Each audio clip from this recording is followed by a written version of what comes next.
Toi qui es au-dessus de toutes choses, tu déclares, je suis un grand roi. Tu es digne d'être honoré par nous, tes fils et filles que tu as rachetés par le sang précieux de ton Fils Jésus. Tu es digne d'être célébré. Tu es digne qu'on tremble devant toi, qu'on te sert avec tremblement, avec tout le sérieux possible. Tu es notre Père. Tu es notre Créateur.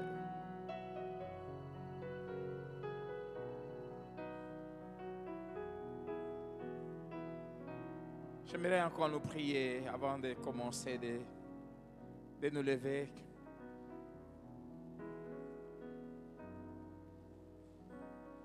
Si nous pouvons prier, si chacun peut dire à Dieu,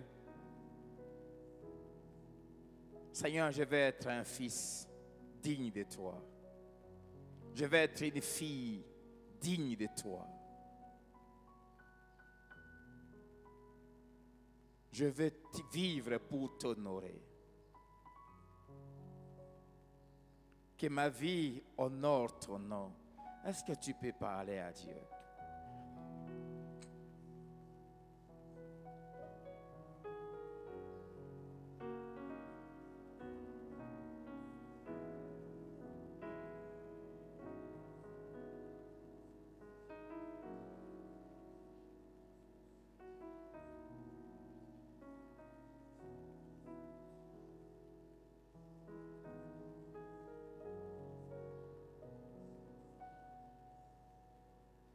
Que nos vies soient des parfums, des bonnes odeurs. Que Philadelphie, Louchy soit une église qui dégage un parfum qui réjouit ton cœur. Que les serviteurs et les servantes de cette église, que les ouvriers et ouvrières soient des parfums, des bonnes odeurs. Nous voulons être des ceux qui produisent, comme Abraham l'avait fait, la joie dans ton cœur. Dis à Dieu que ma voix, que ma vie produise la joie dans ton cœur. Je veux être de ceux qui produisent la joie dans ton cœur. Que mon service produise la joie dans ton cœur. Que ma consécration produise la joie dans ton cœur. Que mes offrandes produisent la joie dans ton cœur. Que mon service produise la joie dans ton cœur. Je vais être un fils qui t'honore. Qui t'honore par sa vie, par ses paroles, par ses actions, par son service, par sa consécration. Je vais être un fils qui t'honore.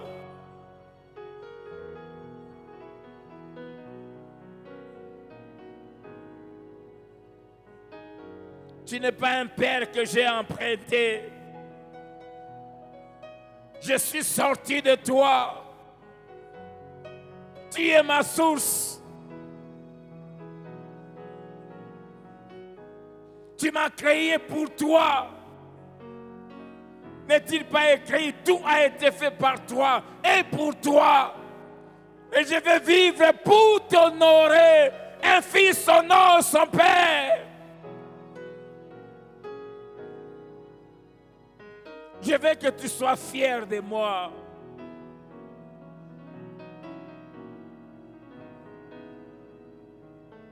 Je ne vais pas t'honorer de l'œuvre, mais de cœur.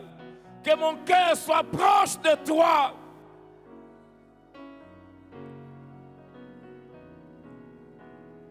Nous avons parlé hier de la place que le cœur occupe aux yeux de Dieu. Pas l'extérieur, mais le cœur.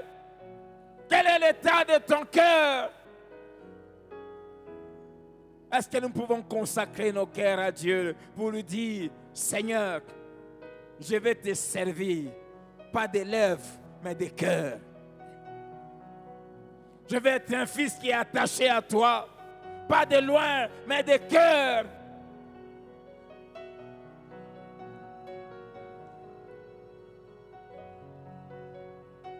De servir avec empressement, de servir avec zèle, avec ferveur.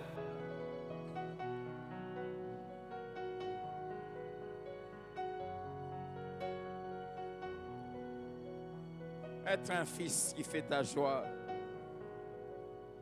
Oh Dieu.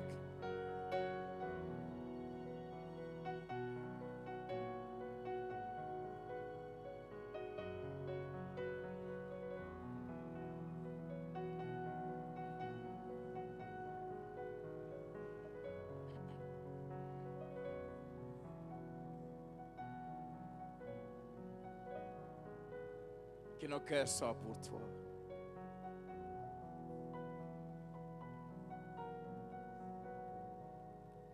Nous voulons être des fils et des filles qui t'honorent. Seigneur, je prie que ces 5 jours, que nous puissions nous recadrer,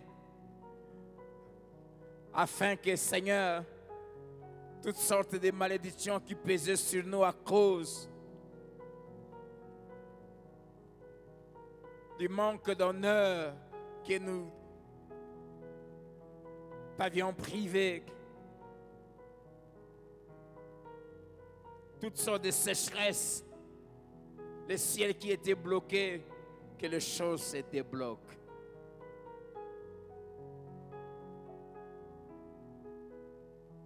Tu as dit, montez sur la montagne, apportez du bois, bâtissez ma maison, j'en aurai de la joie.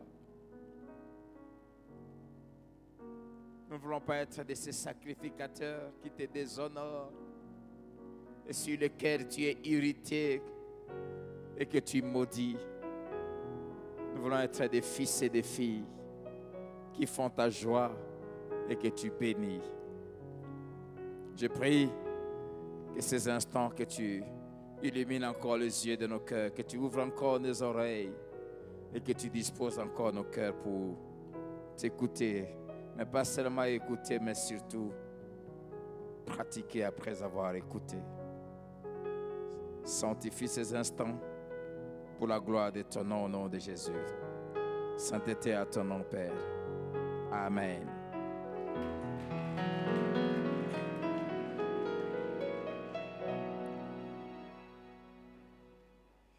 Amen. Dieu soit béni. Bonsoir. Malachie chapitre 1, le verset 6. Je crois que ce passage va se graver dans notre esprit pour toute notre vie. Un fils honore son père et un serviteur son maître. Si je suis père, où est l'honneur qui m'est dû? Si je suis maître, où est la crainte qu'on a de moi, dit l'Éternel des armées, à vous, sacrificateurs, qui méprisez mon nom et qui dites, en quoi avons-nous méprisé ton nom? Il se justifie même. Ils disent à Dieu que tu es en train de nous prêter des intentions. C'est très grave. En l'introduisant hier, nous avons commencé à parler des 5 informations concernant l'auteur de ce livre que nous sommes en train d'exploiter, ainsi que son message. Nous avons d'abord, première information, nous avons plutôt donné l'explication de son nom, Malachie, qui veut dire mon messager, envoyé. Deuxièmement, nous avons dit qu'il a vécu sous la domination perse. Il a été le dernier prophète de l'Ancien Testament, et entre lui et son message et la venue du Seigneur Jésus s'est passé 400 ans de silence. Nous avons essayé un peu de commenter un peu sur ce silence-là. Et nous avons commencé à parler de la troisième information, que le peuple était revenu enthousiasmé, enflammé de Dieu, de l'exil, et sous la direction de Zorobabel et de Josué, et soutenu, motivé par ces deux prophètes, Agé et Zacharie, ils se sont mis à bâtir le temple. Ils s'étaient consacrés à Dieu, ils étaient revenus au Seigneur. Et Dieu leur avait fait beaucoup de promesses. Et quand ils sont rentrés, ils étaient remplis d'espérance. Mais voilà, 100 ans après, les années se sont passées. Tant de choses qu'ils attendaient que Dieu fasse, ça n'arrivait pas. Et ce n'était pas la faute de Dieu, c'était leur propre faute. Au lieu de la bénédiction, c'était la sécheresse. C'était un moment de chaos total. Et la flamme, la consécration, la crainte de Dieu qui les caractérisait, ont commencé à s'effriter, à s'effriter, à s'effriter.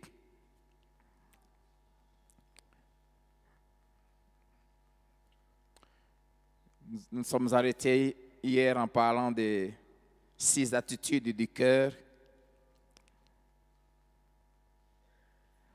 qui doivent revêtir tout ce qu'on fait pour Dieu. Parce que nous avons dit que Dieu tient et accorde beaucoup d'importance aux motivations, aux raisons qui nous poussent à poser des actes. On ne veut pas y revenir sur tout ce qu'on a dit hier, sur comment hier on a frôlé avant d'arriver là, presque tous les 4 chapitres de ce livre, où nous avons vu comment le peuple bafouait l'honneur, l'autorité du nom de Dieu, comment il ne manifestait aucun honneur envers lui et les reproches que Dieu leur avait faits. Dans ces 6 attitudes du cœur, nous avons dit premièrement, il faut tout faire de bon cœur. Deuxièmement, tout faire sans murmure ni hésitation. Troisièmement, avec zèle et ferveur. Quatrièmement, de tout notre cœur, de toute notre âme et de toute notre pensée. Et avec les passages qui suivaient, et nous nous sommes arrêtés. Cinquièmement, faire tout avec empressement. Et j'ajoute la dernière chose, dernière attitude du cœur, et nous continuons. 6e attitude du cœur, des Corinthiens chapitre 9, verset 7.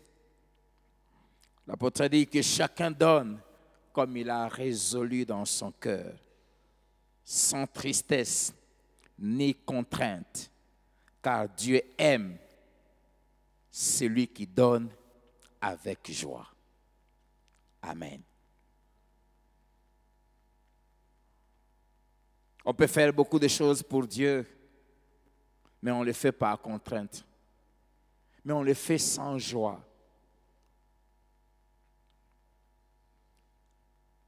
Que chacun, quand il donne au Seigneur, quand tu donnes au Seigneur un temps pour la prière, quand tu donnes au Seigneur un temps pour lire ta Bible, quand tu donnes au Seigneur un temps pour les services, un temps pour l'Église, tu dois le faire.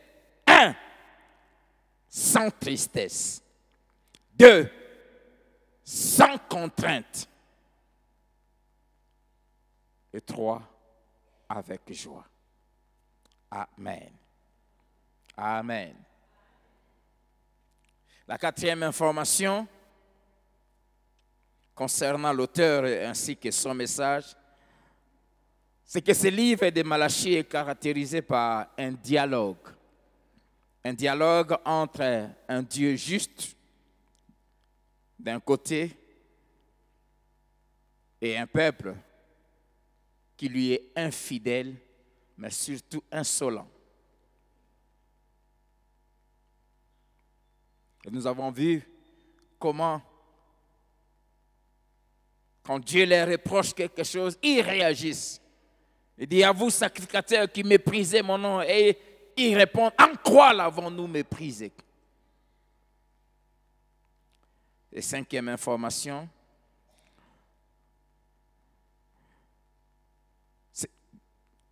des choses expliquent ce que son message représente pour nous aujourd'hui. Pour nous, de la Nouvelle Alliance, nous, de ces temps de la fin. Le message de Zacharie au peuple de Dieu de Juda à l'époque, ce message nous avertit du grand danger que guettent ces deux catégories de personnes.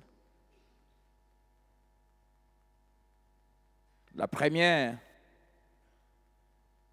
le grand danger qui guette les églises locales qui existent depuis longtemps.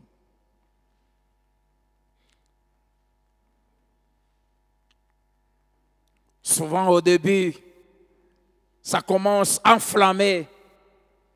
Et puis quand les années passent, la fraîcheur spirituelle, la flamme de l'esprit, la consécration commence à baisser. Le deuxième danger guette les chrétiens de longue date, ceux qui sont chrétiens depuis plusieurs années. Généralement, quand les gens se convertissent, ils sont très enflammés pour le Seigneur, pour la parole, pour la prière, pour le service. Ils sont très engagés, ils sont presque dans tous les départements. Et avec les années, on commence à se refroidir. Jeune chrétien, je crois que j'avais 1 année et demie ou 2 ans dans le Seigneur. Très jeune, célibataire, mais j'encadrais un couple. Je les ai connus quand ils étaient d'abord des fiancés, quand je les ai amenés au Seigneur, puis ils se sont mariés. Un jour, je suis allé pour leur donner les affermissements et j'ai rencontré un pasteur qui dirigeait une extension que je connaissais, d'une grande église, que je ne vais pas citer les noms parce que vous la connaissez, et qui était aussi ami à ces couples.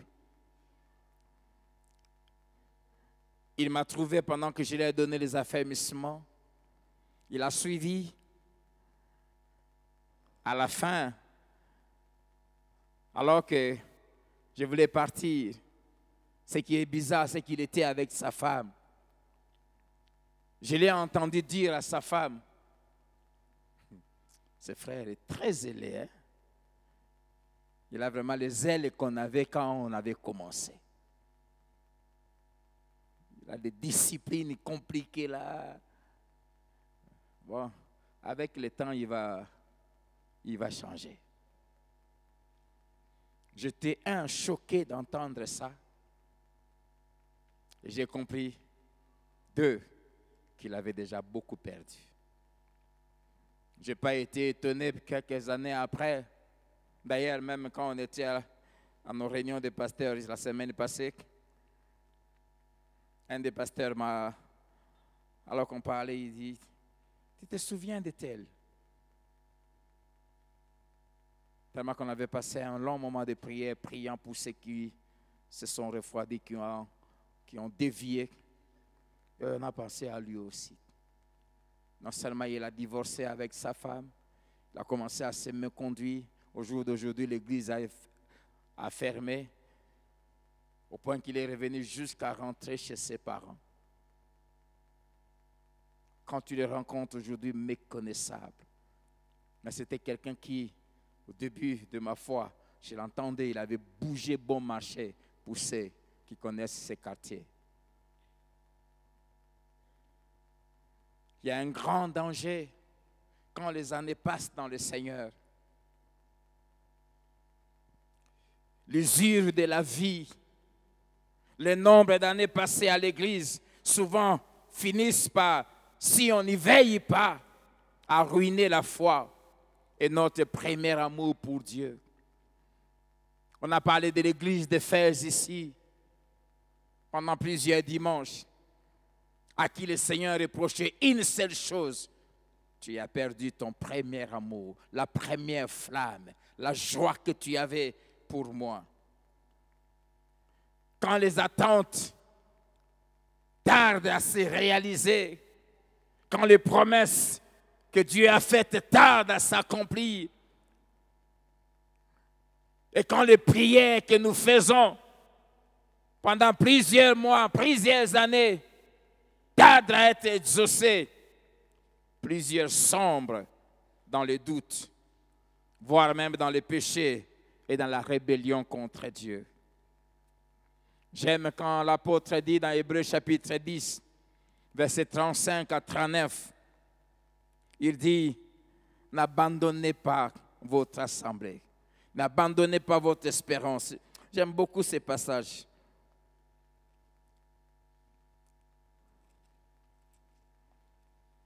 Hébreux 10, verset 35, n'abandonnez donc pas votre assurance plutôt, votre assurance à laquelle est attachée une grande rémunération.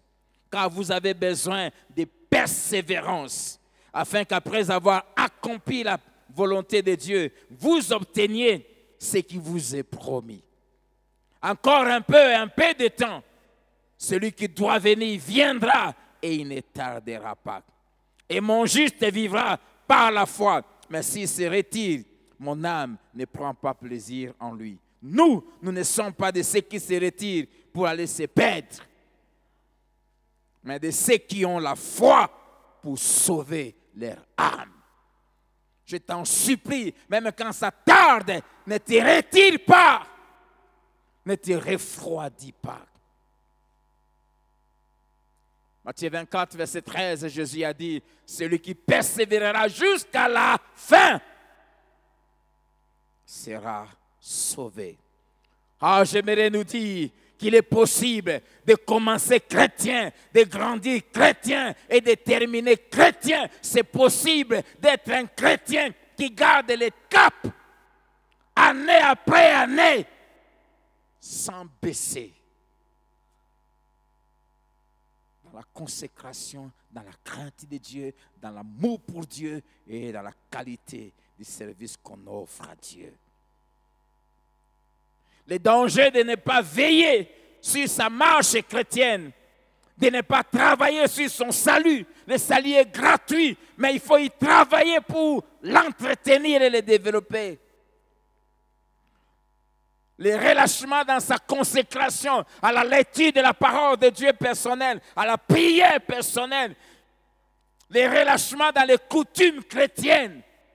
La coutume de venir au culte chaque mercredi, chaque jeudi, chaque dimanche. La coutume d'avoir un temps de prière chaque jour à telle heure. Quand on commence à se relâcher dans ces choses-là, quand on commence à perdre les disciplines, dans le choix des amis, dans le choix des choses à regarder, dans le choix des gens à fréquenter, quand on commence à y mettre un peu, la Bible dit, un peu du levain fait lever toute la pâte.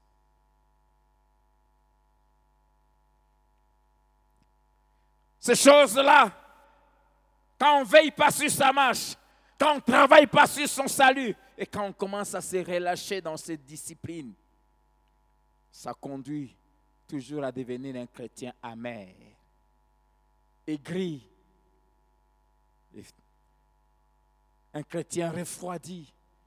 Et souvent, on abandonne la foi. 1 Timothée 4,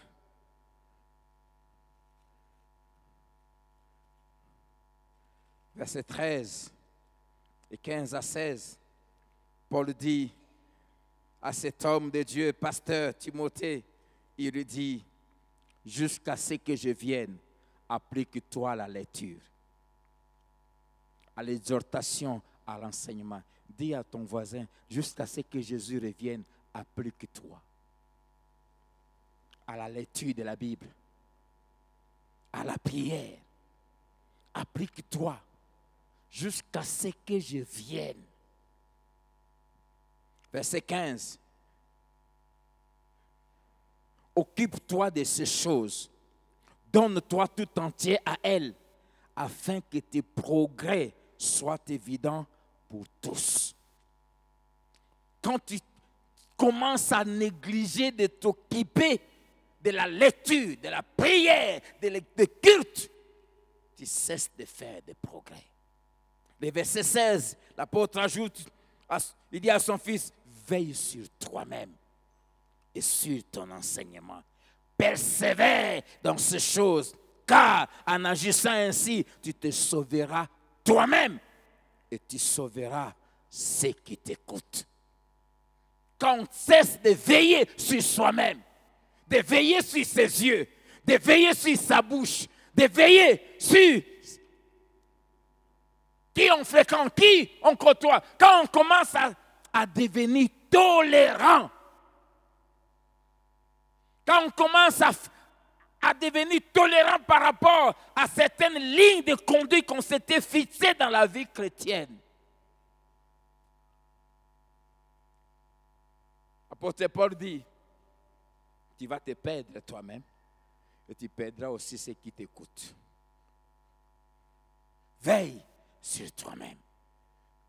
Bien-aimé, le salut est gratuit, mais se maintenir dans la foi, ça se travaille. Le salut, l'entrée au ciel est gratuite, mais la jouissance des bénédictions et de toutes les grâces que Dieu a mises dans le salut, ce n'est pas gratuit. Ça se mérite et ça se travaille. Alléluia. Philippiens chapitre 2, verset 12. L'apôtre dit aux chrétiens de Philippe, il dit, travaillez à votre salut avec crainte et tremblement.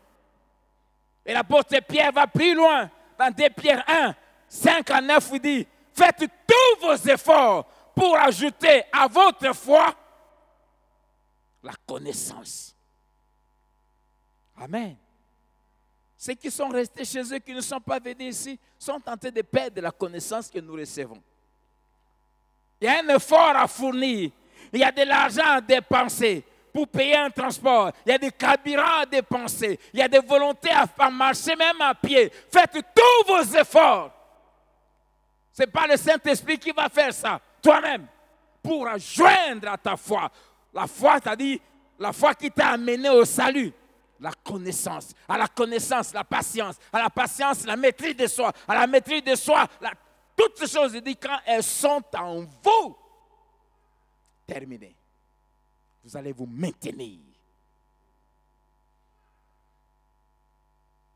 Les sacrificateurs, les hommes de Juda, avec les années qui passaient, ils n'ont pas su se maintenir.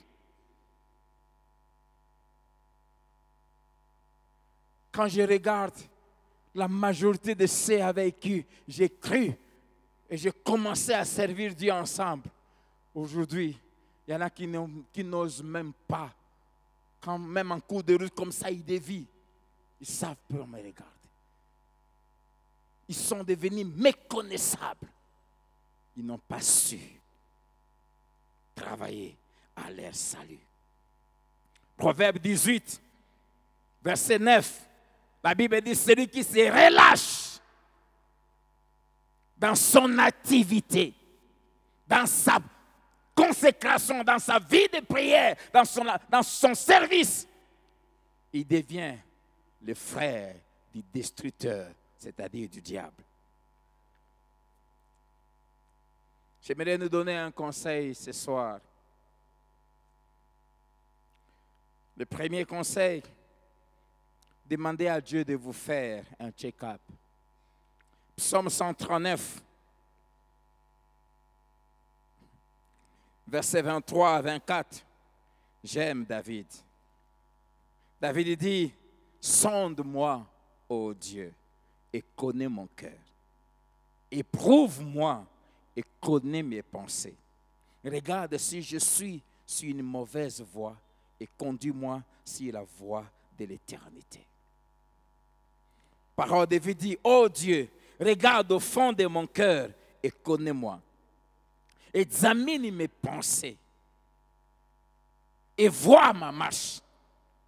Regarde si je suis sur un chemin dangereux et conduis-moi sur ton chemin, ce chemin qui est sûr pour toujours.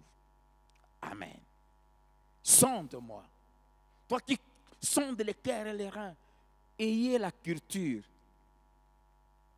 d'apprendre à faire un check-up spirituel. D'abord, il faut apprendre à le faire physiquement. Il ne faut pas seulement vivre, vivez là. Même une fois l'an, va faire un bilan complet de ton corps. J'ai appris à faire ça. Un bilan donc de la tête aux pieds. Savoir l'état de ton cœur, l'état de tes poumons, du foie, des rats, des intestins, l'état de tes reins. C'est important. Ce même exercice, il faut apprendre à le faire sur le plan spirituel.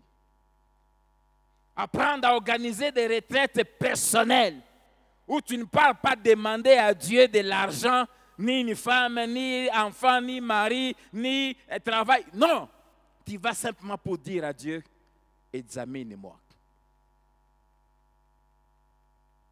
Observe-moi.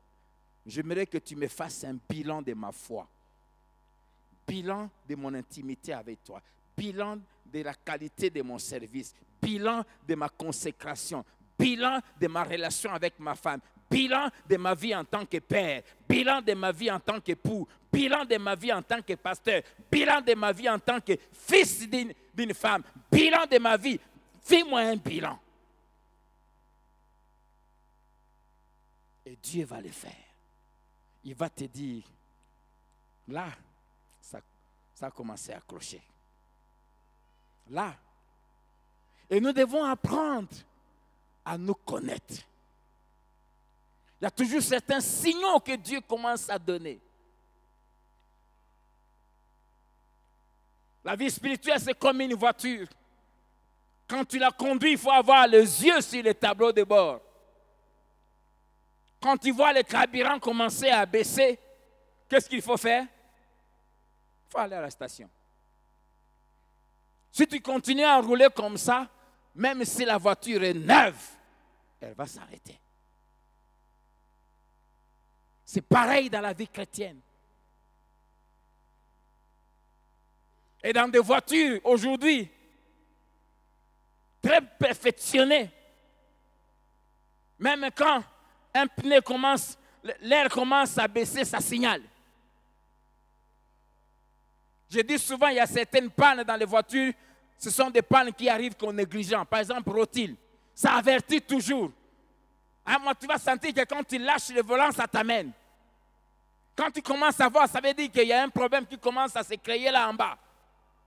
C'est quand on fait la sourde oreille qu'à un moment, on va se retrouver, pouf, le pneu sort et tu es bloqué là.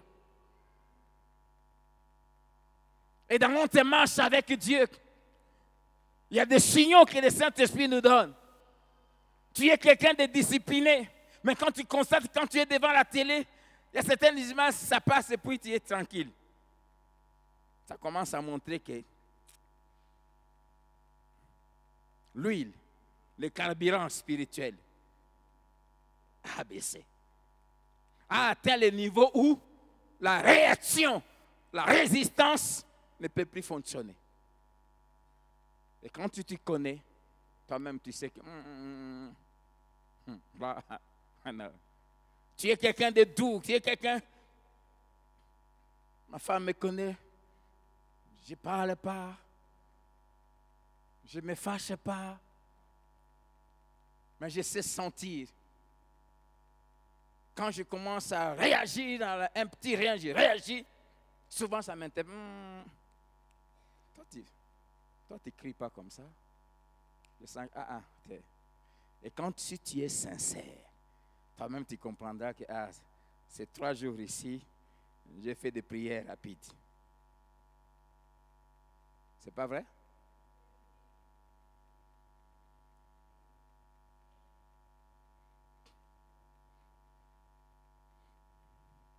Elle me dit souvent, pourquoi tu as réagi comme ça? Quand tu es au top, il y a des choses même que je fais à ta nding, tu ne réagis pas. Et souvent, même en blaguant, il me regarde et dit, quel Ouganzambe non?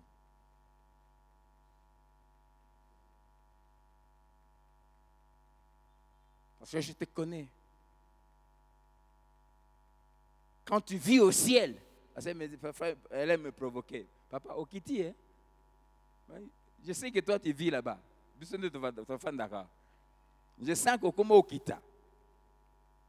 Bisous Moukila, ils allaient bien. Zonga place au Fandak. Elle me parle souvent en blaguant. Mais c'est tout un message qu'elle me donne. Elle dit, je te connais. Voilà. J'ai fait une fois 3 jours où 6 heures, elle me trouve au lit. Quand elle termine la prière, elle me bouge, je dis, c'est quoi ça? Hier, jusqu'à 6 heures, tu étais au lit. Aujourd'hui, jusqu'à 6 heures, tu es au lit. Qu'est-ce qui se passe?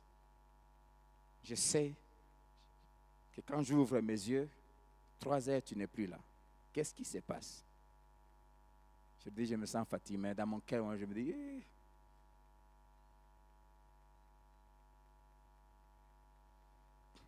tu te connais. Sonde-moi, oh Dieu. Deuxième conseil, fais un check-up personnel. Non seulement demande à Dieu de te checker, mais apprends aussi à te checker toi-même. Un check-up personnel sur ton amour pour Dieu, sur la qualité de ton service, sur tes offrandes, sur tes sacrifices, sur ta consécration. Écoutez ce que l'apôtre Paul nous dit, 2 Corinthiens chapitre 13, verset 5. Examinez-vous vous-même pour savoir si vous êtes dans la foi. Éprouvez-vous vous-même. Fais un examen personnel pour savoir si tu es toujours dans la foi, si tu maintiens toujours la même consécration, si tu as toujours la même flamme, le même empressement pour les choses de Dieu. Examine-toi toi-même. La version parole vivante dit ceci. Mettez-vous donc vous-même à l'épreuve. Examinez votre vie pour voir si vous vivez dans la foi. Oui, faites un peu votre examen de conscience. Amen. Amen. Pourquoi est-il important de le faire? Les hommes de Dieu et le peuple d'Israël de l'époque avaient négligé ces 2 exercices. Et ça a poussé Dieu à les menacer. Nous sommes des sacrificateurs. Quand vous commencez à baisser dans votre manière d'honorer Dieu, vous attirez la malédiction. Relisons encore Malachie chapitre 2.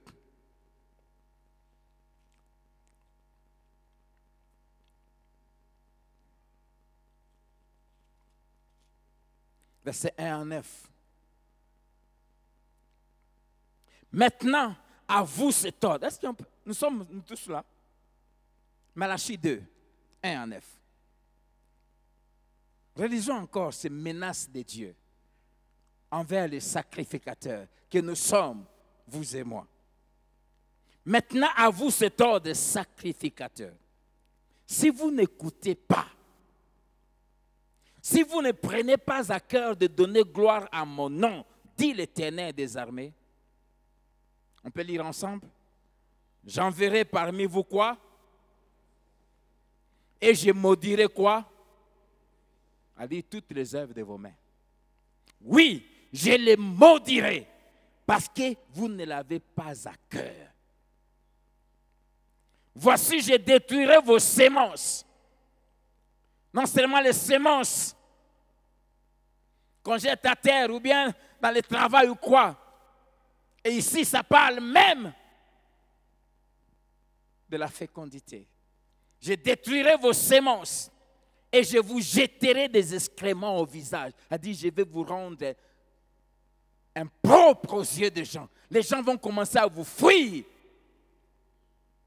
Ils ne sauront pas vous supporter parce que vous allez dégager une puanteur plutôt. Les excréments des victimes que vous sacrifiez, et on vous emportera avec eux. Vous saurez alors que je vous ai adressé cet ordre, afin que mon alliance avec Lévi subsiste, dit l'Éternel des armées.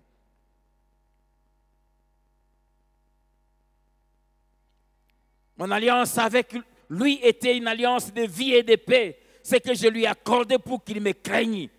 Et il a eu pour moi de la crainte. Il a tremblé devant moi. La loi de la vérité était dans son cœur et l'iniquité ne s'est point trouvée sur ses lèvres. Il a marché avec moi dans la paix et dans la droiture et il a détourné du mal beaucoup d'hommes. Car les lèvres des sacrificateurs doivent garder la science et c'est à sa bouche qu'on demande la loi parce qu'il est un envoyé de l'Éternel des armées. Mais vous vous êtes écartés de la voie. Vous avez fait de la loi une occasion de chute pour plusieurs. Vous avez violé l'alliance de Lévi, dit l'Éternel des armées. Et moi, je vous rendrai méprisable et vil aux yeux de tout le peuple parce que vous n'avez pas gardé mes voies et que vous avez égard à l'apparence des personnes quand vous interprétez la loi. Quelle menace!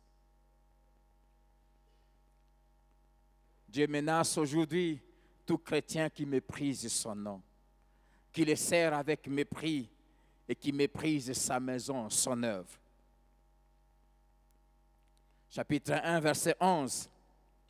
Car depuis le lever du soleil jusqu'à son couchant, mon nom est grand parmi les nations, et en tout lieu on brûle de l'encens à l'honneur de mon nom, et l'on présente des offrandes, car grand est mon nom parmi les nations, dit l'Éternel des armées. Dans ce passage, Dieu décrit comment son nom doit être honoré, de 4 manières. La première, il dit du lever du soleil jusqu'à son couchant, c'est-à-dire dès qu'on se réveille, dès le début de la journée, jusqu'à la fin de la journée au sommeil, Dieu tient à ce que son nom soit honoré dans tout ce que nous faisons. Il dit les gens qui l'aiment honorent son nom du lever du soleil jusqu'à son couchant. Deuxièmement, il dit son nom est célébré, il dit honoré, respecté et craint par toutes les nations et par tout le peuple. Dans le monde entier, quel que soit les coins du monde, Dieu a des enfants qui l'honorent et qui le glorifient. Amen. Apocalypse 5, verset 13. L'apôtre dit, il a vu toutes les créations de tout le peuple, de toute race, de tout peuple qui entouraient le trône et qui chantaient. Troisièmement, du lever du soleil dans son couchant et dans toutes les nations, on lui offre une louange et des offrandes saintes et pures, venant des cœurs saints et consacrés à Dieu. Et quatrièmement, le chapitre 3, verset 16 à 18. Alors ceux qui craignent l'Éternel se parlaient l'un à l'autre. Et l'Éternel fut attentif et il écouta. Un livre de souvenirs fut écrit devant lui pour ceux qui craignent l'Éternel et qui honorent son nom. Ils seront à moi, dit l'Éternel des armées. Ils m'appartiendront au jour que je prépare. J'aurai compassion d'eux comme un homme a compassion de son fils qui le sert. Et vous verrez de nouveau la différence entre le juste et le méchant, entre celui qui sert Dieu et celui qui ne le sert pas. Chapitre 4, verset 2 à 3. Mais pour vous qui craignez mon nom, s'élèvera le soleil de la justice et la guérison sera sous ses ailes. Vous sortirez et vous sauterez comme le veau d'une étable. Et vous foulerez les méchants, car ils seront comme de la cendre sous la plante de vos pieds, au jour que je prépare, dit l'Éternel des armées. Et dans ces passages que nous venons de lire, Dieu promet de récompenser de 5 manières ceux qui les servent avec honneur, avec sérieux, avec crainte. Il dit, premièrement, au verset 17, il dit, ils seront à moi. Ils m'appartiendront. Bien-aimé, quand tu sers Dieu de tout ton cœur, avec tout le sérieux de ton cœur pour honorer son nom, tu deviendras intouchable. Tu seras une propriété de Dieu. Tu seras gravé dans sa main. Tu seras constamment devant lui et il ne permettra à personne de te toucher. Ils seront à moi, dit l'Éternel. Deuxièmement, il dit, j'aurai compassion d'eux. Ceux qui servent Dieu de tout leur cœur, il suffit qu'ils puissent crier, Père! Dieu va réagir. Son cœur sera très sensible à leurs cris. Troisièmement, verset 18, vous verrez la différence. Dieu va les distinguer des autres. Des autres qui? Des autres chrétiens. Des autres fils et filles de Dieu. Si devenir enfant de Dieu, il suffit de croire en Jésus et nous sommes égaux. Mais dans la manière de nous traiter, ça dépend de la joie que chacun met dans son cœur et du niveau et de la qualité de cette joie que chacun met dans son cœur. Vous verrez la différence entre celui qui sert Dieu et qui ne le sert pas. Père, fais la différence dans cette église entre ceux qui aiment Dieu de tout leur cœur, qui le servent avec tout le sérieux, et ceux qui sont hypocrites. La différence va se voir dans tous les domaines et dans tous les aspects. Quatrièmement, chapitre 4, verset 2, il dit, pour eux, le soleil levant, le soleil de la justice va se lever en leur faveur. Jésus va se lever pour les défendre, pour défendre leur cause, de nuit comme de jour, dans toutes les juridictions possibles. Et la dernière chose, chapitre 3, verset 16, Dieu se garde un jour où il va ouvrir les livres de souvenirs pour les récompenser. Ces livres de souvenirs, Dieu l'ouvre toujours. Un, pendant notre séjour sur terre. Et deux, dans la gloire. Amen. On ne sert jamais Dieu en vain. J'aimerais vous dire, les services payent. Les services payent. Un livre de souvenirs fut ouvert. Dieu a un livre où on écrit tout ce qu'on fait pour lui. Quand tu pries la nuit, la personne ne te voit, ça, on écrit. Quand tu gênes pour l'église, personne ne te voit, Dieu écrit. On ne le sert jamais en vain. Il y aura toujours un moment où Dieu va récompenser et faire la différence entre ceux qui sont sérieux et ceux qui ne le sont pas. Et je prophétise que cette 7e année où nous sommes entrés, c'est l'année de la différence. Amen. J'aimerais te poser ces 3 questions. La première, quel est l'état, quelle est la qualité de ta chrétienté? Quel est l'état et la qualité de ta consécration à Dieu? Quel est l'état et la qualité de ton service? Quel est l'état de tes offrandes? Quel est l'état? Quelle est la qualité de ta vie de prière? Quelle est la qualité de ta vie de méditation de la parole de Dieu? Je vais te donner un peu une minute. Évalue un peu toi-même ta vie. Ton service. Aujourd'hui, maintenant que Dieu nous parle, tu es dans quel état? Philadelphie, 6 ans. Nous sommes déjà entrés dans la catégorie des églises qui ont duré.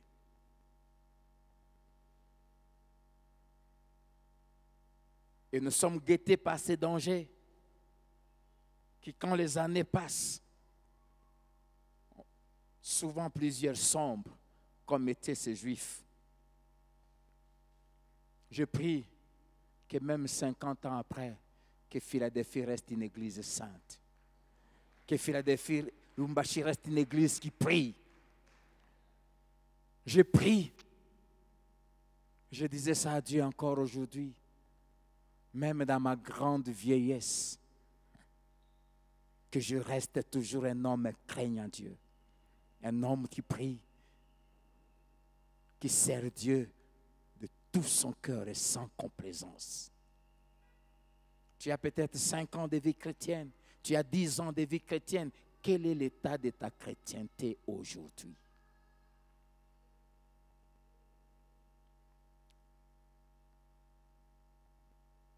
Si Dieu doit t'évaluer, sur 10, il va te coter comment? Si Dieu doit évaluer ta vie de prière, il doit évaluer ton service, il doit évaluer tout ce que tu es et tu fais pour lui. Et si toi-même, si tu es sincère, tu te donneras combien sur 10? Deuxième question, est-ce que tu sers toujours Dieu avec ton cœur ou par formalisme? Ou par formalité?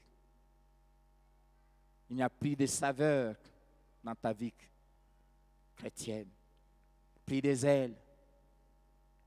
Troisième question, parmi ces 6 attitudes du cœur dans le service, laquelle ou lesquelles font défaut dans ton service aujourd'hui?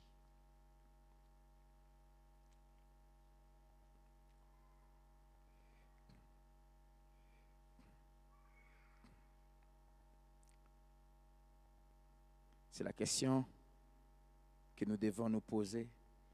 Quel est l'état de ton cœur?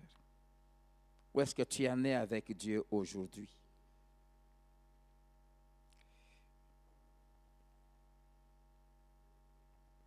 Est-ce qu'on peut nous incliner nos têtes, ne fût-ce que 2 minutes avant qu'on continue? Est-ce que tu peux répondre à ces 3 questions? Sincèrement devant Dieu. Tu es dans quel état?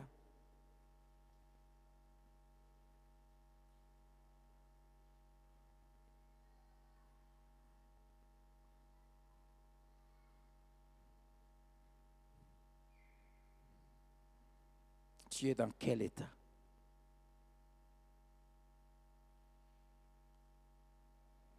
Bien-aimé, c'est sérieux. Dieu nous menace, il dit, si vous ne prenez pas à cœur de donner gloire à mon nom, il dit, je maudirai vos vies. Je maudirai vos semences. Il dit, oui, je les maudirai. C'est une affaire sérieuse. Je vous rappelle d'où vient ce séminaire. Cette nuit de janvier, j'ai prié, Seigneur, en disant, bénis, je citais même des noms, bénis-tel. Seigneur, agis dans la vie de tel frère, agis dans la vie. Et Dieu va m'arrêter en me disant, il y a un problème.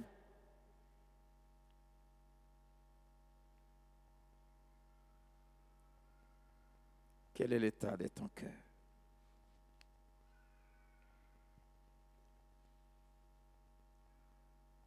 Amen. Amen. Je prie que Dieu t'écoute. Il y a une menace à ne pas prendre à la légère. Après cette introduction, j'aimerais commencer à définir un peu les différents termes de ces thèmes. Un fils honore son père et un serviteur son maître. Et commencer à entrer un peu dans les profondeurs de notre enseignement. Vous l'avez remarqué, Dieu s'adressait aux sacrificateurs, à ceux qui étaient en alliance avec lui, qui les connaissaient et qui lui avaient tourné le dos. Ce séminaire s'adresse aux fils et aux filles de Dieu. Ça ne s'adresse pas aux païens. Ça ne s'adresse pas à ceux qui ne connaissent pas Dieu. Si tel est ton cas, réponds-toi et prends la décision ce soir de reconnaître Jésus comme Seigneur et Sauveur de ta vie.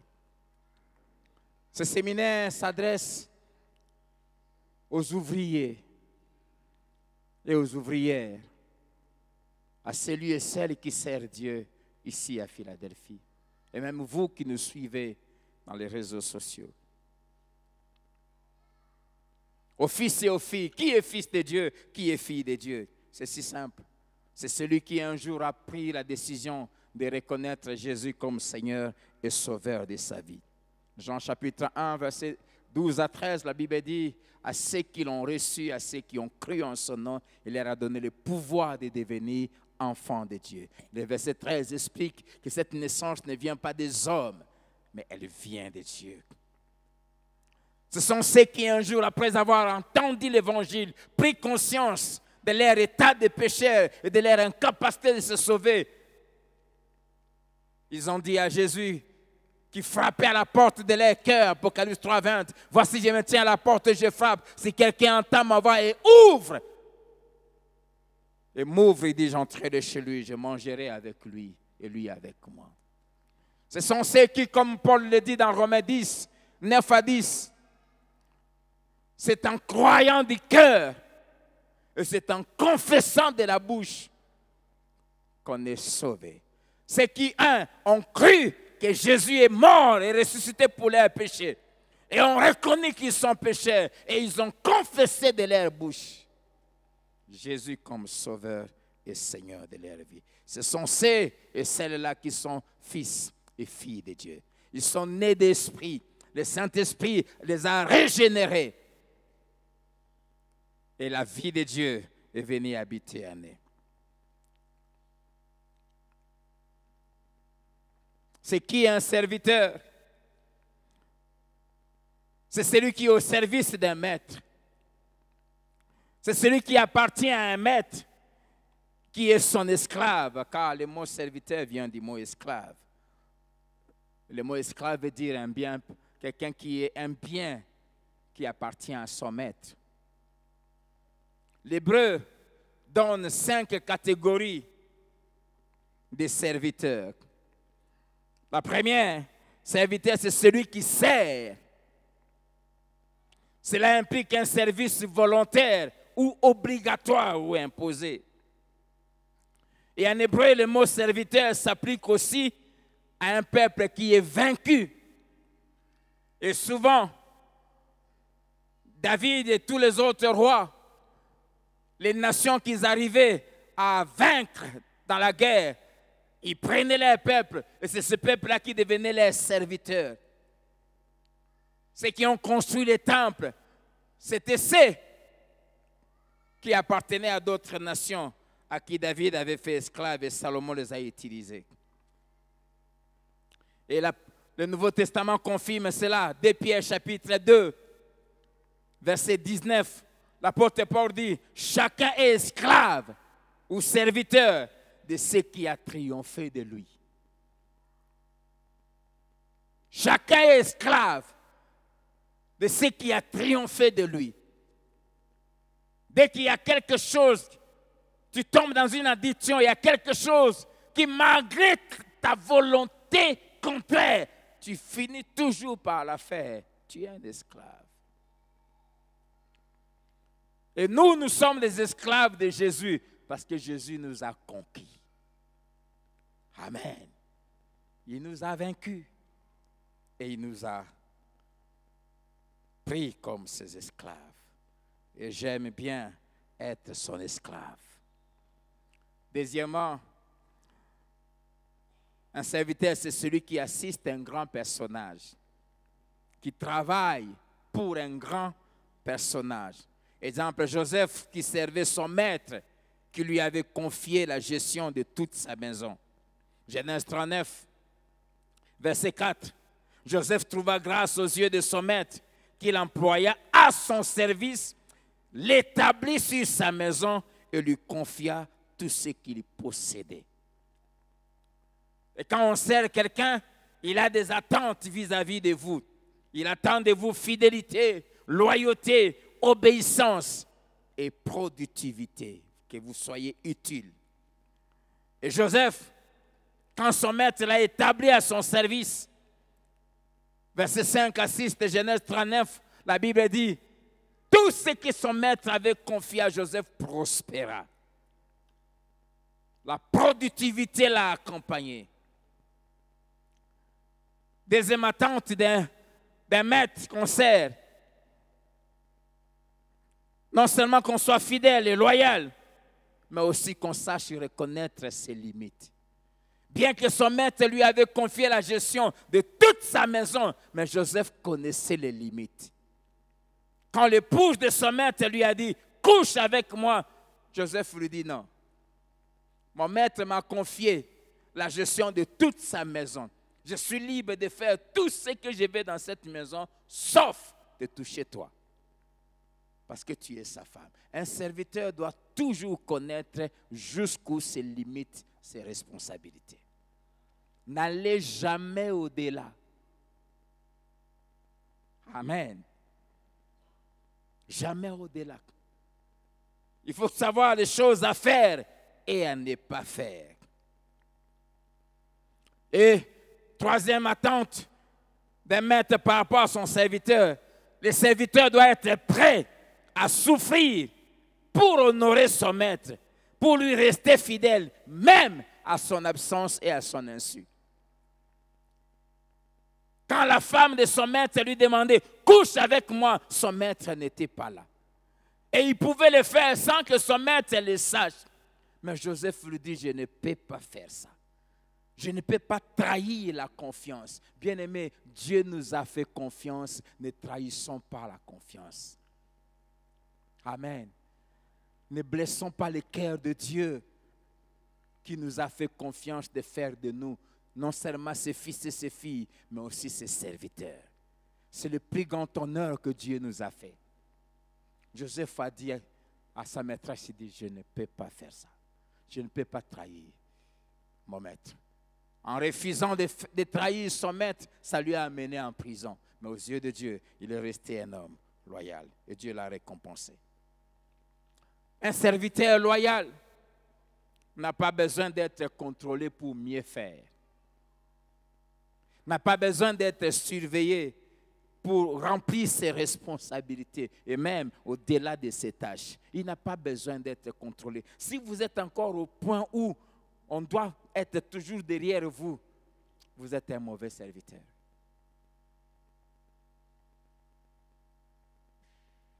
Du reste, comment est-ce qu'on peut se cacher devant Dieu? Impossible. Demandez à David dans le psaume 139, il dit, où fuirais-je loin de ta face? Colossiens chapitre 3, versets 22 à 24. Serviteurs, obéissez en toutes choses à vos maîtres selon la chair, non pas seulement sous leurs yeux, comme pour plaire aux hommes, mais avec simplicité de cœur, dans la crainte du Seigneur. Tout ce que vous faites, faites-le de bon cœur, comme pour le Seigneur et non pour des hommes. Sachant que vous recevrez du Seigneur l'héritage pour récompense. Servez Christ, le Seigneur. Même quand on sert un homme, c'est Dieu qu'on sert. Alors mettons-nous dans la tête que nous ne devons pas faire des choses aux yeux de la personne qu'on sert, parce qu'elle est là. Non, qu'elle soit là ou pas, ce n'est pas elle que je sers, c'est Dieu que je sers. Et Dieu n'est jamais absent. Il est toujours là. Josué, qui a servi Moïse pendant 40 ans, Exode 24, verset 13. Moïse s'éleva avec Josué qui le servait. Josué qui le servait. Exode 33, verset 11. L'Éternel parlait avec Moïse face à face, comme un homme parle à son ami. Puis Moïse est retourné au camp, mais son jeune serviteur Josué, fils de Nun, ne sortait pas du milieu de la tente. Il était à son service. Il était collé à son maître. Un serviteur est collé à son maître. Josué 1:1. Après la mort de Moïse, serviteur de l'Éternel, l'Éternel dit à Josué, serviteur de Moïse. Vous savez que les serviteurs fidèles finissent souvent par succéder à leur maître. Les serviteurs qui sont fidèles, lisez la Bible, finissent souvent par succéder à leur maître. Josué a succédé à Moïse et plusieurs. Élisée, 1 Roi chapitre 19, verset 20 à 21. Il escortait Élie Il versait l'eau sur les mains d'Élie. Il le suivait partout. Élie a voulu s'en défaire de lui. Le jour où il partait, à 3 reprises, il lui a dit, je ne te quitterai point. Et il a fini par succéder à son maître. Jean-Marc fit une aide, c'est-à-dire au service de Paul et de Barnabas. Troisième catégorie de thèmes, serviteurs selon l'hébreu. Il y a des serviteurs qui sont au service de Dieu, qu'on appelle serviteurs de Dieu. Les sacrificateurs et les lévites étaient des serviteurs de Dieu. Je vous donne juste des passages, j'allais lire ça à la maison. Exode 28, verset 43. Exode 28, 43. Deutéronome 18, verset 5 et le verset 7. Ésaïe 61, verset 6. Christ lui-même était ministre, serviteur de Dieu. Selon Hébreux chapitre 8, verset 1 à 2. L'apôtre Paul, dans Romains chapitre 15, verset 16, il était serviteur de l'Éternel. Et dans cette catégorie de serviteurs de l'Éternel, ce n'est pas seulement les prédicateurs, les magistrats. Romains chapitre 13, verset 6, la Bible les appelle les serviteurs de l'Éternel. Les anges sont des serviteurs de l'Éternel. Psaume 103, verset 20. Et le psaume 104, verset 4. Bénissez l'Éternel, vous ces anges qui exécutez ses ordres, qui êtes à son service. 4e catégorie seront les hébreux. C'est celui qui est au service de quelqu'un, qui les représente et prend soin de ses intérêts. C'est quelqu'un qui, son maître l'a établi pour les représenter et agir en son nom. Exemple, les prédicateurs de l'Évangile. Ils s'occupent des brebis du Seigneur. Le Seigneur n'est plus là, physiquement bien sûr, mais il a choisi des gens qu'il a établis pour les servir, pour les représenter et pour défendre ses intérêts. Actes chapitre 20, le verset 28. Prenez donc garde à vous-même et à tous les troupeaux sur lesquels le Saint-Esprit vous a établi évêque ou pasteur, pour paître l'église du Seigneur.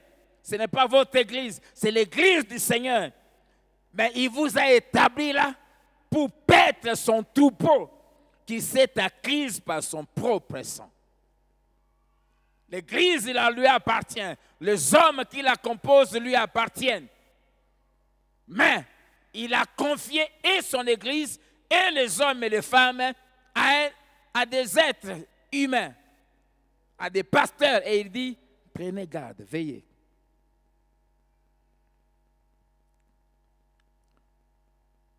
Timothée, que Paul avait établi à Éphèse, 1 Thessaloniciens chapitre 3, verset 2, que Timothée, Paul avait envoyé plutôt. Ce passage dit, nous envoyâmes Timothée, notre frère, ministre de Dieu dans l'évangile, pour vous affermir. Paul l'a envoyé pour aller affermir les chrétiens de Thessalonique. Et il dit, nous envoyons notre frère Timothée, ministre de Dieu ou serviteur de Dieu dans l'évangile. Paul et Apollos, 1 Corinthiens chapitre 3, verset 5.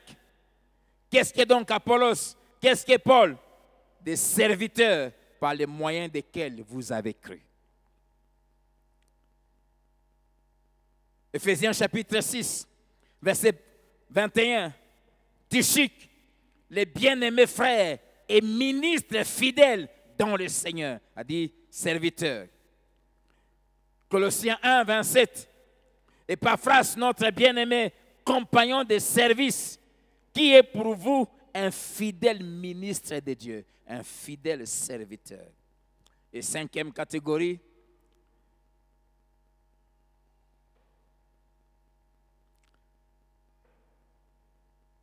presque La même chose que la quatrième catégorie, mais une particularité. On les appelle serviteurs de l'Éternel. Mais ce sont ceux qui reconnaissent l'Éternel, comme étant leur Dieu, et qui accomplissent parfaitement sa volonté. Comme Abraham. Psaume 105, verset 6. Abraham, son serviteur. Moïse, dans le psaume 105, verset 26, il envoya Moïse, son serviteur. Nombre, chapitre 5 et 8. Et ces hommes-là, Dieu les défend d'une manière exceptionnelle. L'Éternel descendit dans la colonne de nuée et il s'éteint à l'entrée de la tente. Il appela Aaron et Marie qui s'avancèrent tous les deux. Et il dit, écoutez bien mes paroles. Lorsqu'il y aura parmi vous un prophète, c'est dans une vision que moi, l'Éternel, je me révélerai à lui. C'est dans un songe que je lui parlerai. Il n'en est pas ainsi de mon serviteur Moïse. Il est fidèle dans toute ma maison. La particularité ici, ce sont ceux qui sont fidèles. C'est là, quand tu murmures contre lui, même en cachette, Dieu va te secouer. Quand Marie et Aaron ont murmuré contre Moïse, Moïse n'était même pas là. Il dit, l'Éternel entendit. Et Dieu les a fait venir. Et il les a blâmés. Il dit, je lui parle bouche à bouche. Je me révèle à lui sans énigme. Et il voit une représentation de l'Éternel. Pourquoi donc n'avez-vous pas craint de parler contre mon serviteur, contre Moïse?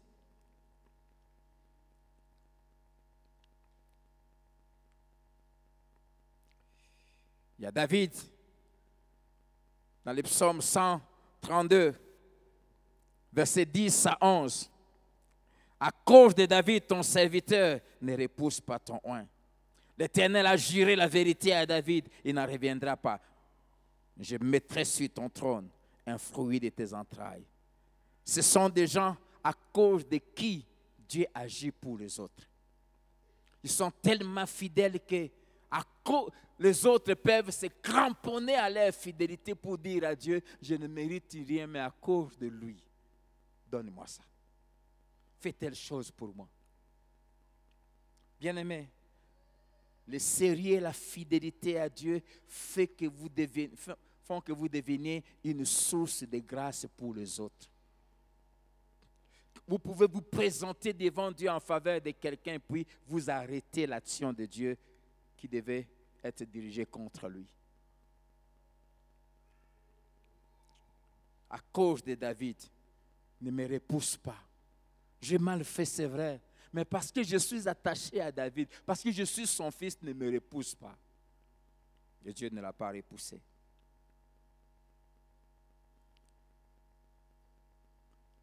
Ce sont des gens qui, comme je disais, dans Ésaïe 20, verset 3, j'en ai parlé le dimanche.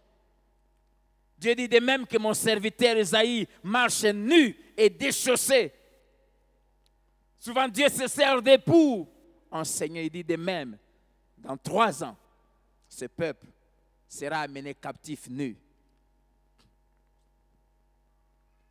Bref, un serviteur, c'est celui qui vit pour son maître, qui le sert, qui lui obéit et qui fait tout pour lui, pour sa gloire et pour son honneur. Il reconnaît l'autorité de son maître sur lui et il laisse son maître dicter ce qu'il doit faire, comment le faire, où le faire, quand le faire.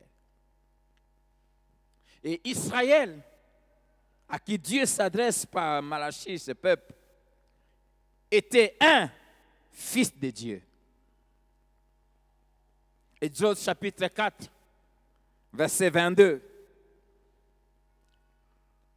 Tu diras à Pharaon, ainsi parle l'Éternel, Israël est mon fils, mon premier-né. Israël est mon fils. Ils étaient fils de Dieu, mais ils étaient aussi serviteurs de l'Éternel. Ésaïe 49, 1 à 3. Écoutez-moi, peuple lointain, soyez attentifs. L'Éternel m'a appelé dès ma naissance. Il m'a nommé dès ma sortie des entrailles maternelles. Il a rendu ma bouche semblable à un glaive tranchant. Il m'a couvert de l'ombre de sa main. Il a fait de moi une flèche aiguë. Il m'a caché dans son carquois. Et il m'a dit, tu es mon serviteur, Israël, en qui je me glorifierai. Les deux vont toujours ensemble. Les gens que Dieu sauve, fait de ses fils et ses filles, il les amène aussi à devenir ses serviteurs et ses servantes. Amen. Et sous ces deux casquettes de fils et de serviteurs, Dieu nous réclame que nous puissions l'honorer. En tant que fils, il y a une filiation, il y a quelque chose qui nous unit à lui, qui nous attache à lui.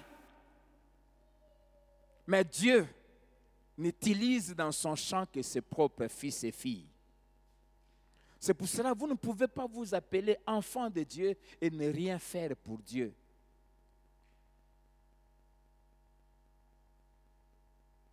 Être fils et filles vont ensemble avec serviteurs et servantes. Vous ne pouvez pas être à l'église et ne rien faire pour Dieu. Ça n'a pas de sens. Les deux sont inséparables. Alors je vais introduire et je m'arrêterai déjà là où on doit s'arrêter. Et on va continuer demain. Faire la différence, parler de la différence entre Dieu comme Père et Dieu comme Maître. Un fils honore son père et un serviteur son maître. Et dans notre vie avec Dieu, il y a des moments où Dieu nous traite dans notre casquette de fils. Et quand il nous traite dans la casquette de fils, lui-même, il prend celle du père. Il y a des moments où Dieu nous traite dans la casquette de serviteur. Et là, en ce moment-là, Dieu n'est plus père, il est maître. Quand vous ne savez pas faire la différence entre ces deux casquettes, vous aurez des problèmes avec Dieu. Amen.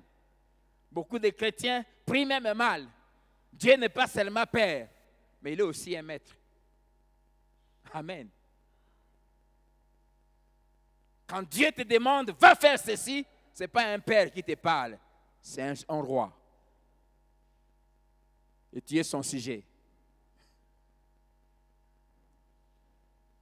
Et quand Dieu te parle, il dit, je te comprends. Là, c'est un père qui parle. Courage. Là, c'est un père qui parle. Il faut toujours savoir faire. Savoir naviguer entre ces deux casquettes de fils et de serviteurs. Et savoir que Dieu est père et Dieu est serviteur et maître aussi. Et il dit, si je suis père, où est l'honneur? Si je suis maître, où est l'honneur? Premièrement, parlons de Dieu comme Père. Le mot Père est cité dans la Bible 1411 fois. 1411 fois. C'est pour comprendre la place que ces mots occupent. Il signifie 4 choses. Premièrement, le mot Père veut dire source. C'est-à-dire la base de quelque chose.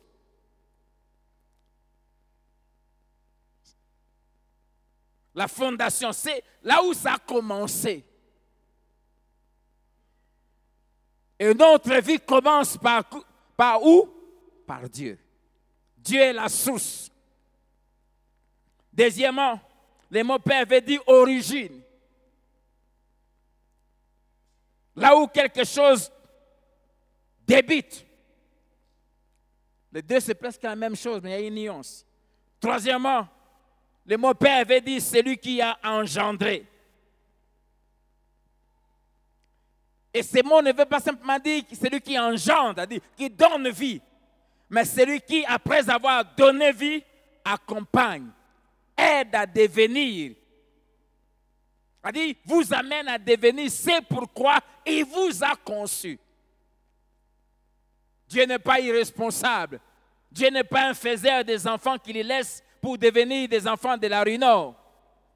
Quand Dieu vous engendre, Il va aussi s'occuper de vous, vous encadrer, vous amener à devenir ce que lui a décidé. Dieu n'engendre jamais sans avoir dans la tête ce que vous devez devenir.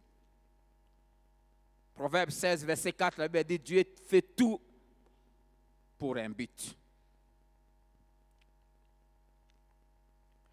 Quatrièmement, ça veut dire celui qui propulse, celui qui lance, celui qui sans lequel on ne peut rien devenir. C'est pour cela qu'il peut dire, sans moi, vous ne pouvez rien faire. Non seulement il vous engendre, vous venez de lui, vous êtes sortis de lui, il vous engendre, il vous encadre, mais aussi il va vous propulser. Il va vous lancer comme une flèche. Il va vous aider à devenir. Le mot Père n'est pas un titre. Deutéronome chapitre 32, versets 5 à 6 et 18 à 19. S'ils se sont corrompus, à lui n'est point la faute. La honte est à ses enfants, race fausse et perverse. Est-ce l'Éternel qui vous en rendrait responsable, peuple insensé et dépourvu de sagesse? N'est-il pas ton Père, ton Créateur? N'est-ce pas lui qui t'a formé et qui t'a fait et qui t'a affermi? Tu as abandonné le rocher qui t'a fait naître et tu as oublié le Dieu qui t'a engendré. L'Éternel l'a vu et il a été irrité, indigné contre ses fils et ses filles. Amen. Il est notre Père, il est notre Créateur, celui qui nous a formés et celui qui nous a fermés. Nous venons de lui, il nous a engendrés. Psaume, chapitre 2, verset 7, David dit, « Tu es mon fils, je t'ai engendré aujourd'hui. » Ésaïe 63, verset 16, « Tu es cependant notre Père, car Abraham ne nous connaît pas, et Israël ignore qui nous sommes. C'est toi, Éternel, qui est notre Père, qui, dès l'éternité, t'appelle notre Sauveur. » J'aime cette prière. Ils disent, Abraham ne nous connaît pas. Abraham, c'est ça qui est. Jacob ne nous connaît pas. Mais c'est toi qui es notre Père. C'est toi qui nous as engendrés. Chers parents, nous ne sommes que les moyens par lesquels Dieu passe. Chers enfants, que les parents soient là, ou même quand ils ne seront pas là, sachez que c'est Dieu qui est votre Père. Un jour, les parents partiront et ils n'auront plus aucune mémoire sur vous. Souvenez-vous que c'est Dieu qui est votre Père. Amen. Ésaïe 64, verset 7. Cependant, ô Éternel, tu es notre Père. Nous sommes l'argile et c'est toi qui nous as formés. Nous sommes tous l'ouvrage de tes mains. Tous, sans exception. Galates chapitre 4, versets 6 à 7. Et parce que vous êtes fils, Dieu a envoyé dans nos cœurs l'esprit de son Fils, lequel crie Abba Père. Ainsi, tu n'es plus esclave, mais fils. Et si tu es fils, tu es aussi héritier par la grâce de Dieu. Amen. 3 livres de la Bible rassemblent tout, parlent plus de ce mot Père. Le premier, c'est Genèse. Vous trouverez le mot Père dans Genèse 170 fois, 170. Dans 2 Chroniques, 110 fois. Et dans les évangiles de Jean, dans l'évangile de Jean, 133 fois. Et le reste, c'est partage ce qui reste. Alors, j'aimerais parler rapidement des 4 vérités qui sont exprimées dans ce mot Père. On va peut-être parler de quelques-unes seulement. Être père, un père, C'est un comportement ou une façon d'être. Et Dieu, en tant que Père, il a une manière d'être et de se comporter.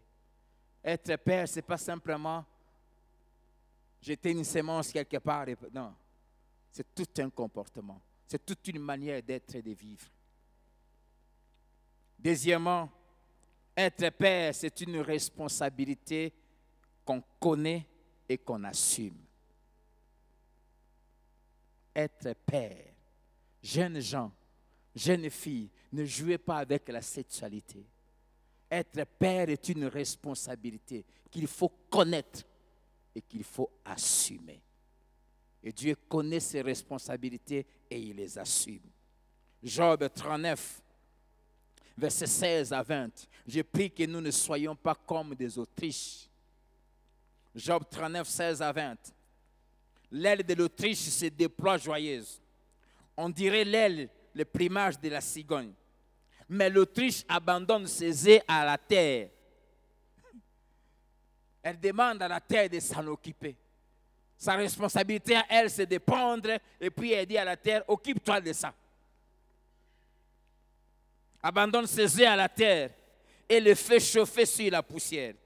Elle oublie que ses pieds peuvent les écraser, qu'une bête de champ peut les fouler. Elle est dure envers ses petits comme s'ils n'étaient point à elle. Elle ne s'inquiète pas de l'inutilité de son enfantement. Elle ne s'inquiète pas de ses enfants. Comment quelqu'un qui peut s'appeler père sort de sa maison, 6 heures ou 7 heures, va au travail. Et après le travail, et il va rester dans un bar. Il va rester dans une boîte de nuit pour rentrer à 3 heures. Au moment où tu es sorti, les enfants dormaient. Et tu rentres, les enfants dorment. Tu ne sais même pas savoir qu'est-ce qui s'est passé dans leur vie pendant la journée. Être père, c'est une responsabilité qu'on connaît et qu'on assume.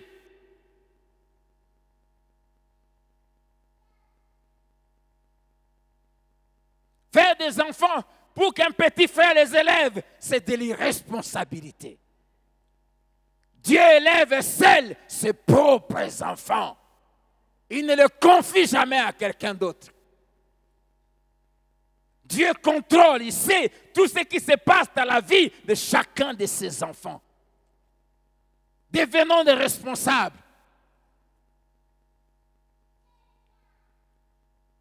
Oh, plusieurs sont des Autriches. Dieu est un Père responsable. Ésaïe 46, versets 3 à 4. Écoutez-moi, maison de Jacob, et vous tous, restes de la maison d'Israël. Vous que j'ai pris à ma charge dès votre origine. Dès que Dieu te conçoit dans ses entrailles, il te prend en charge. Que j'ai porté dès votre naissance. Dieu ne peut pas te porter et puis à un moment il se fatigue, il te donne à quelqu'un d'autre. Non. Non. Jusqu'à votre vieillesse, je serai le même. Jusqu'à votre vieillesse, je vous soutiendrai. Je l'ai fait depuis ton enfance. Aujourd'hui, tu as 54 ans, Benguela. Je vais continuer à te porter, à te soutenir jusqu'au dernier battement de ton cœur. Être père, c'est une responsabilité qu'on connaît et qu'on décide d'assumer du début à la fin. Amen. Comprenez Dieu dans sa position de père. Si chez nous les humains, quand on devient adulte et on commence à assumer des responsabilités, la Bible dit, l'homme quittera son père et sa mère. Chez les hommes, quand on devient responsable, on quitte. Mais dans notre relation avec Dieu, qui que tu deviennes, tu ne peux jamais quitter. L'erreur que beaucoup ont commise, c'est quand Dieu commence à agir, quand Dieu commence à donner, quand il commence à avoir une certaine position, ils veulent s'affranchir de Dieu. Ils se croient indépendants. Quand il était au début du ministère, il gênait, il priait, il passait 4-5 heures à préparer ses messages. Et maintenant, quand l'église s'est remplie, il s'est dit, il est arrivé. Il ne voit plus l'importance d'aller chercher Dieu pour préparer ses enseignements. Bouzoba.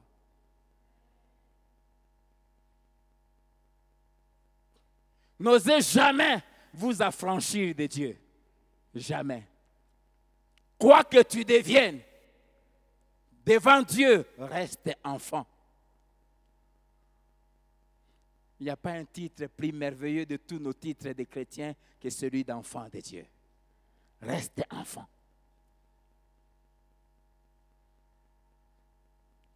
Même si toi-même tu commences à engendrer, reste enfant. Dans les principes divins, on ne s'affranchit jamais de la paternité. Dans les principes divins, dès que vous vous affranchissez de la paternité, c'est fini. Au Bunginzela.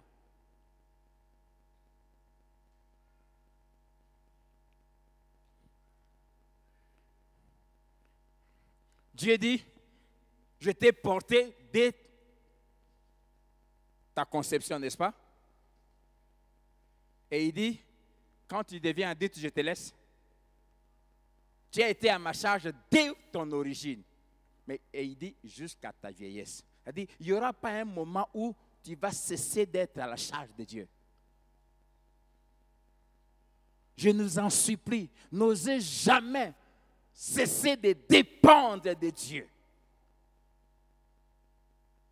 Et le grand secret dans ça, c'est de ne rien faire sans prier. Ne rien faire sans consulter Dieu. Nous avons parlé pendant plusieurs dimanches de l'humilité. L'obéissance à Dieu, la dépendance à Dieu, c'est la plus grande preuve de l'humilité. On en va parler le dimanche. Pourquoi? C'est parce que je reconnais, même si aujourd'hui vous m'appelez papa, pasteur, je suis conscient que mon cœur est mauvais. La Bible dit le cœur de l'homme est mauvais. Je suis conscient que si je ne prie pas, je ne pourrai rien faire de bien. Je suis conscient que dès qu'il y a un petit conflit entre moi et Dieu, je suis foutu. Je suis conscient que Dieu est plus intelligent que moi.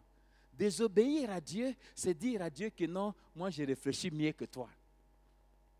Dieu a dit que tu ne peux pas épouser un païen.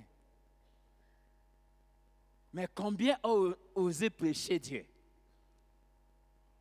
En disant, Seigneur, mais il est de telle religion. Mais nous tous le sommes. Tu veux dire à Dieu que tu es plus sage que lui, que Dieu commet des erreurs.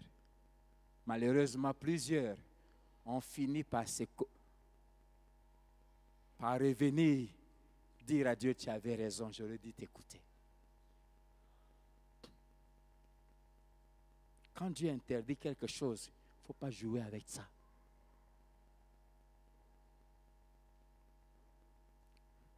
Je vais m'arrêter là aujourd'hui. Je nous supplie, ne nous affranchissons jamais de Dieu. Affranchissons-nous de nos parents. Quand tu te maries, tu dois t'affranchir. La Bible dit, enfants, obéissez en toutes choses à vos parents. L'obéissance, on doit aux parents tant qu'on vit chez eux. Mais quand on cesse d'être enfant, on devient soi-même responsable, on n'obéit plus aux parents, mais on respecte les parents. Mais Dieu,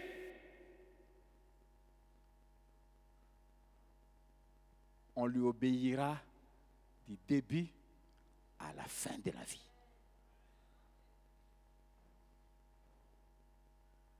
Amen.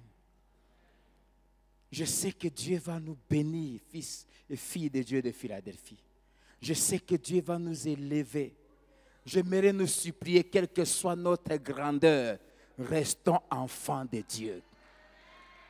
Je sais que parmi nous, il y aura beaucoup de millionnaires dans les années qui viennent. Je sais que parmi nous, il y aura beaucoup d'autorités parmi nous. Je sais que parmi nous, il y aura beaucoup parce que Dieu a promis de le faire et il va le faire. Je sais que parmi nous, il y aura des pasteurs plus puissants que nous. Mais je t'en supplie, même quand tu vas commencer à faire 100 fois plus que ce que moi je fais, reste enfant de Dieu.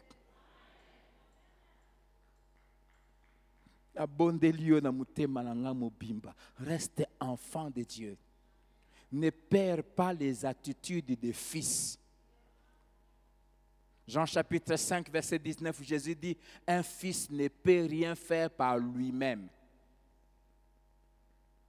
Un fils ne peut rien faire par lui-même. Il ne fait que ce qu'il voit son père faire. Cela veut dire, tant que le Père ne te montre rien, tu ne fais rien.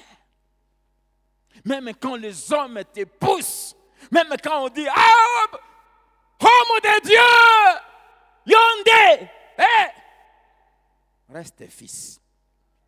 Garde tes épaules entre ta tête. Je t'en supplie. La prière ne joue pas avec ça. Le jeûne ne joue pas avec ça. Il n'y a pas un rang où on cesse de jeûner. Jésus a dit, quand l'époux leur sera enlevé, ils feront quoi? Ils jeûneront. L'époux est parti. Jusqu'à ce qu'il revienne, le jeûne reste d'actualité. C'est pour cela, quel que soit le niveau où Dieu va t'amener, Zaché, jeûne. Solange, Jozo Kanga,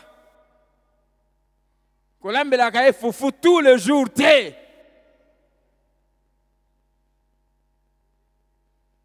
que soit l'onction, reste enfant.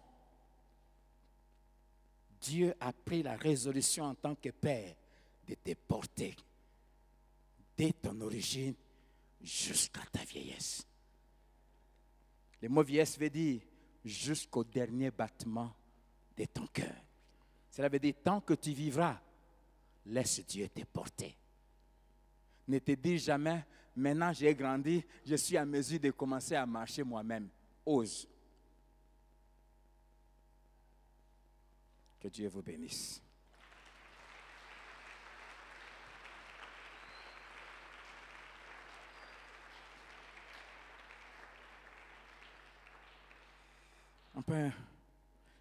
Est-ce qu'on peut incliner nos têtes? J'aimerais juste faire cet appel. À nous tous qui sommes là, y a-t-il quelqu'un qui n'est pas sûr que Dieu est son Père? J'aimerais te poser cette question. Est-ce que Dieu est ton Père?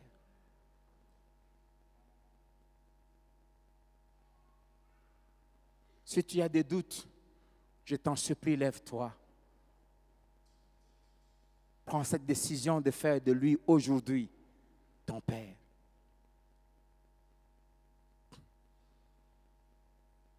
Le deuxième appel.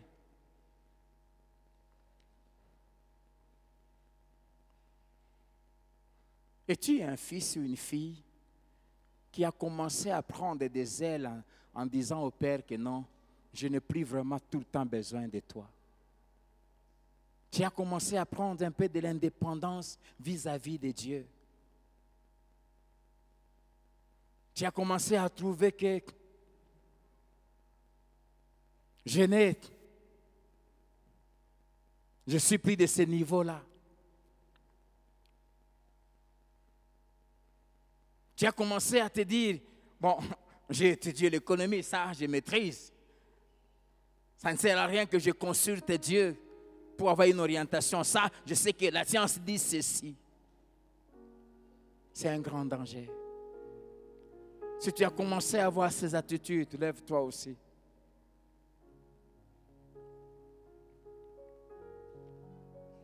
Tu n'es plus à la charge de Dieu. Dieu ne te contrôle plus. Dieu ne te maîtrise plus. Tu as commencé à prendre trop d'indépendance.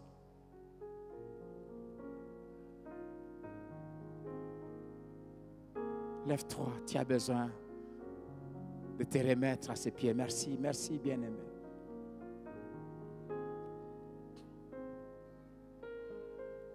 On ne cessera jamais d'être enfant de Dieu. Jésus a repris sa position d'égalité avec le Père après son abaissement, mais il est resté fils. C'est pour nous indiquer que c'est un titre dont il ne faut jamais se défaire. J'aimerais te poser la question. Jésus a dit, un fils ne peut rien faire par lui-même. Les choses que tu es en train de faire maintenant, qui t'a appris ça? Qui t'a dit de faire ça? C'est en quoi tu t'es engagé, dans quoi tu es maintenant. Est-ce que c'est Dieu qui t'a dit d'y entrer là-bas? Un fils ne peut rien faire par lui-même. Répands-toi, parle à Dieu, demande pardon.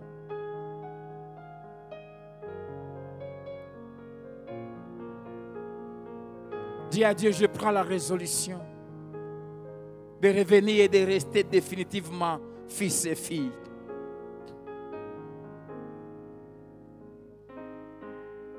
Je veux être sous ton contrôle nuit et jour. Je veux que tu me maîtrises.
Jésus.